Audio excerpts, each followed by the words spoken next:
been a minute now. Let me let you get a sip first. Yeah. Go ahead.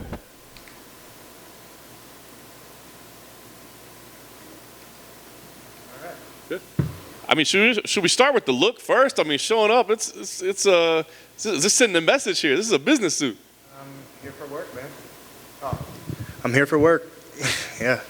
That's the message there. It's I feel like, yeah, I've put in a lot of work, so might as well show up like I've put in a lot of work. I dig it, man. I dig it. Obviously, frustrating result last time out. But what lessons did you take out of that one? I mean, you're supposed to learn in those, right? What did you take out of it? Work harder. That's literally it. Real short and sweet, man. Just work harder and apply myself to, Saturday and hope for a better result.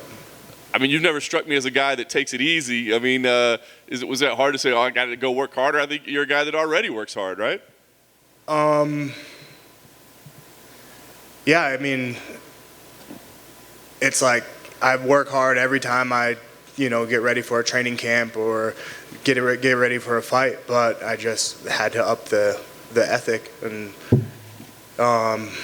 yeah, like I said, and just hope that I produce a different result this time. That's awesome. So what has the focus been in the last 8 months? I mean, has it just been constant effort, or has it been tweaking? I mean, I know you like to break it down, so has it been tweaking the approach, or is it literally just as simple as stay in camp all the time? What's been the focus for 8 months? It's going to sound really weird and like kind of off the wall answer, but the focus has just been focus. Focus on what I do. Focus on everything that's going to make me a better fighter, make me a better man. Just focus and eliminate, dumb distractions. Eliminate all distractions and just focus. So the focus has been to focus. I like it. Matchup with Modestus, did you know much about him? What do you think of the stylistic matchup? What do you think of the fight? Prepared to do my best, man. That's really what I think. I'm here to show up and I'm here to do my best, and nothing else matters. He came in earlier today. We talked to him. He said this is a situation for him where it's kind of like his idols becoming his rivals. He's talking about the fact that he was watching you as he was coming up and you caught his attention. I mean, is that weird to be at a point in your career now where there's fighters coming up saying, I watched you and I wanted to be like you? I don't think that it's weird because, as you guys know, I've been in the UFC now for almost 6 years. And although there's just been an even amount of results on both sides, I've been here for a while. So it's, it's not a surprise to know that there's been someone who has watched me and now is fighting me. But nothing changes. I'm here to continue to do what I want to do, and that's just be my best and win fights and make a mark. That's awesome, man. Stylistically, is there anything that he does that concerns you, or it almost sounds like you might be in a position now where you don't worry about anybody else, it's just worrying about you? I think you answered it. This is about me.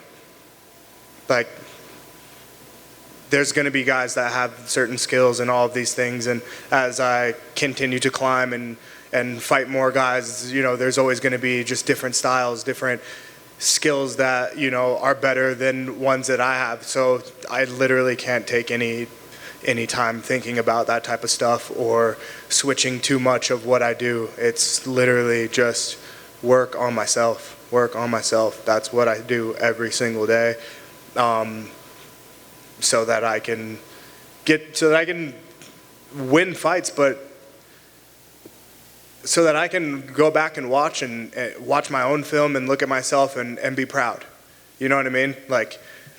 It's hard to please the MMA community and even you guys. I'm sorry, but it's hard to please you guys sometimes, I feel like. And now it's just I've gotten to a point where it just doesn't matter. I want to please myself. I want to be happy with myself, and that's it, man. That's awesome. Yeah. Last thing for me, I want to ask, what is the goal here? You said you want to get your hand raised, but I mean, is that really the goal, is getting your hand raised, or is it more about being proud or feeling like you accomplished something or you performed in a certain way, is that more important even than the result of the fight? No, I want to get my hand raised. Absolutely. I was proud of myself for my last fight, regardless of the result. The stuff that, like the personal stuff that I was dealing with, and just everything. I was going through a lot in my last camp. And for me to push through 3 hard rounds, with a guy who was tougher than I expected, with my brain telling me all types of things during the fight. Like I said, I didn't get the result that I wanted, but I swear to you, I was so proud of myself for what I did in there. So, yeah, but I want to get my hand raised, man. And when you spoke about doing this for yourself instead of for us or for other people, which makes sense, is that very freeing as a fighter? Does that make you feel like, oh, I don't need to live up to other expectations? Is that freeing for you personally? Yes and no, because like at the end of the day, I've got to please you guys. I've got to please the UFC, or I don't have a job. So like, it's freeing on one side, but on the other side, it's like, you know what I mean? It's like, you know, there are some other things that I have to also like take into consideration. You know, there's another thing too, is like, yes, I'm doing this for myself, and sometimes and some days it can be a little bit harder because I feel like I'm the most critical of myself, you know, and like I'm constantly trying to meet this expectation that, you know, that I believe that I have, like, you know, like I believe that I'm this good or whatever, and I have to prove it to myself. So yeah, it's a bit of a struggle, but I feel good where I'm at.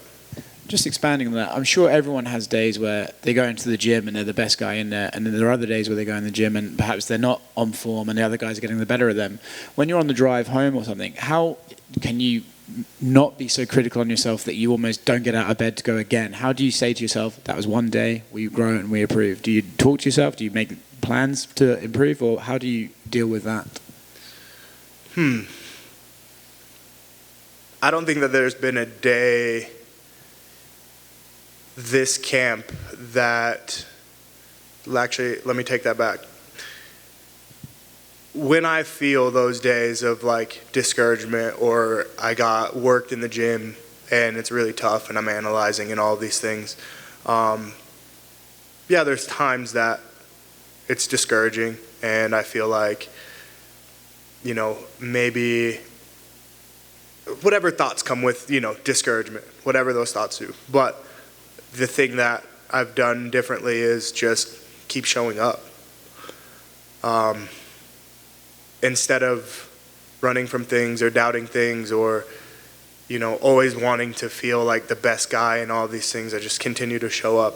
And if I get work 3 days in a row, I get work 3 days in a row, but I'm coming back on the 4th day with, you know, with the same amount of effort, if not better, until I start to, you know, end up at a place where I'm not, you know, down on myself. Or I think that answers your question. I'm not sure. It does, yeah. So basically just consistency and discipline over anything else. Yeah, man. Only one question for me. I know a lot of times the mental side of the game could be just as tiring as anything physical that you have to do.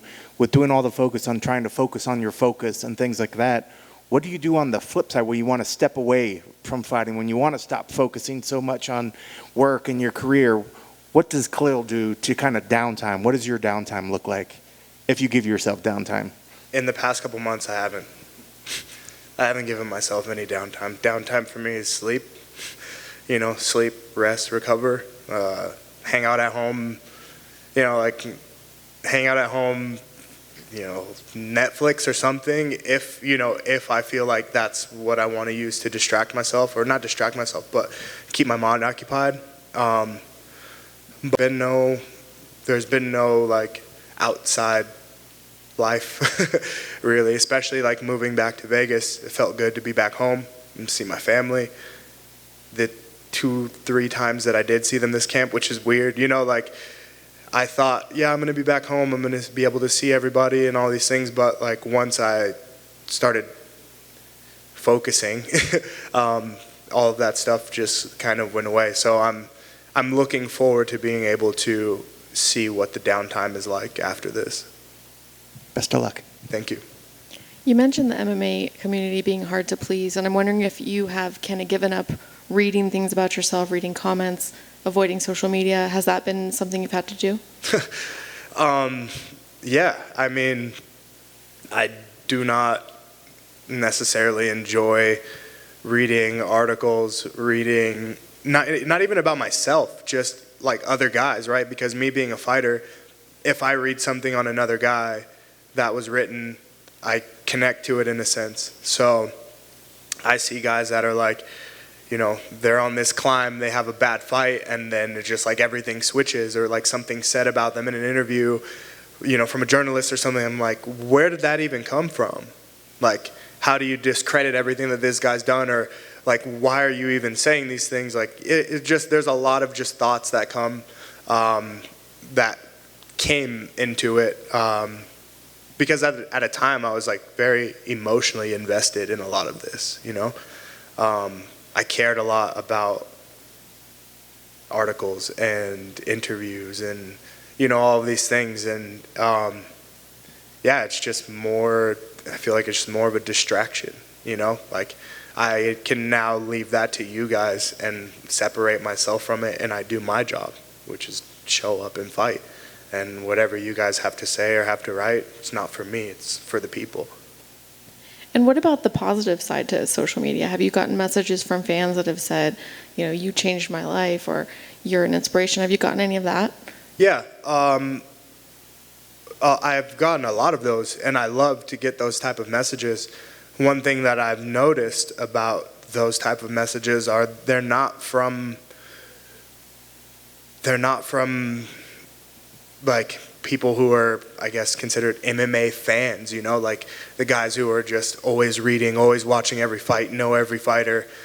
No, they're from kind of just like normal people who enjoy watching mixed martial arts, and for some reason they've connected to me, and they just, like the fans that I have, the cool thing about it, the real ones, is like they support me for me, and win or lose, like they're just always there, like, you know, messages and, you know, all of these things, encouragement, and I think that's the coolest thing.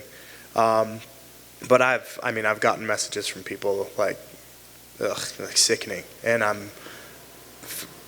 in the past it caused me to kind of question myself, like, why do I even do this then? You know what I mean? Like, if it's, you know, I started to realize like that one or two fights is like, I can be like disposable in a sense, you know, even when it comes to like gaining fans or gaining people's interest. And they're like, oh, I thought you were good in Eric Anders' fight, but yeah, you know, I was wrong. I'll never bet on you again, or like, you're trash, or like all of these things. And I'm just like, wow, like this is like, it's sickening, because you people don't know anything about what we have to go through. And not you people, but like, you know, the people messaging. So yeah, I've disconnected, and it helps my focus. Thank you. Mm-hmm. Just one follow-up on that. Is fans saying, you lost me money, the most annoying thing you ever deal with? No, sometimes I love it. Okay. Absolutely. Sometimes I love it. Like, some guy messaged me or something and was like, I lost 650 grand, and I was like, fuck yeah. Fuck yeah. I'm so happy that you lost all that money. You know, like, just like there's just like, you know, a little bit of that anger inside that, you know, that like, you know, and I'm like, yeah, I'm glad. I'm so glad that you did, because like, I hope that you feel the pain of, like, yeah, it gets to a very like dark place. But I get it. yeah, sometimes it's annoying, but like in the past it was annoying. There were times that I loved it, times that I hated it, but now I just don't give a shit. Whether you bet or not, my main thing is to make sure that, like I said, I do my best, then that I'm happy with myself, and that I get my hand raised, and then hopefully in the process everyone who cares is entertained. Yeah. Cool. Thank you guys. Appreciate it.